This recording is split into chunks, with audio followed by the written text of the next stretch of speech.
ఈ మధ్య సోషల్ మీడియాలో ఏమైందే ఈ వ్యూస్ కోసం ఈ తంబులు అంటారట కదా వాటిని నాకు కుదరదు తంబు నెయిల్స్ కోసం సెన్సేషనల్ హెడ్డింగ్స్ పెడుతున్నారు.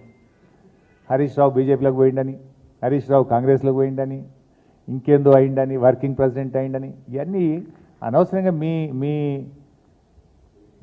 మీ వ్యూస్ కోసమో బ్రేకింగ్ల కోసమో ఇట్లా ఒక నాయకుడి నిబద్ధత మీద ఒక నాయకుడిని క్రెడిబిలిటీని మీరు వాడుకోవడం అనేటువంటిది మంచిది కాదు. I appeal to all the media houses, particularly social media, ఇలాంటివి మానుకోండి. మీకు అంతా ఏదన్నా అనుమానం ఉంటే డైరెక్ట్గా నాతో మాట్లాడి పెట్టండి. కానీ ఇట్లా పెట్టడం ద్వారా ఏమవుతుందంటే లీడర్ క్రెడిబిలిటీని దెబ్బతీసేది మంచిది కాదు. నేను కూడా ఇంకా తప్పని పరిస్థితి, భవిష్యత్తులో ఇట్లాంటి రిపీట్ అయితే అవసరమైతే లీగల్ నోటీసులు ఇవ్వడానికి, చట్టపరమైన చర్యలకు కూడా వెనుకాడమని నేను వారికి తెలియజేస్తా ఉన్నా.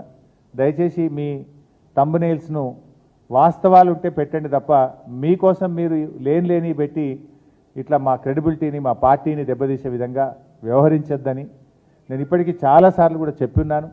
కానీ మళ్ళీ ఇట్లా మీరు ఈ సోషల్ మీడియాలో ఇలాంటివి కూడా పెట్టకూడదని చెప్పి వారికి విజ్ఞప్తి చేస్తూ, ఫర్దర్గా ఎవరైనా ఇట్లాంటివి పెడితే, ఎందుకంటే మా బాస్ మా నాయకుడు మా కేసీఆర్ ఏం చెప్తే ఒక కార్యకర్తగా నడిచే వ్యక్తిని నేను.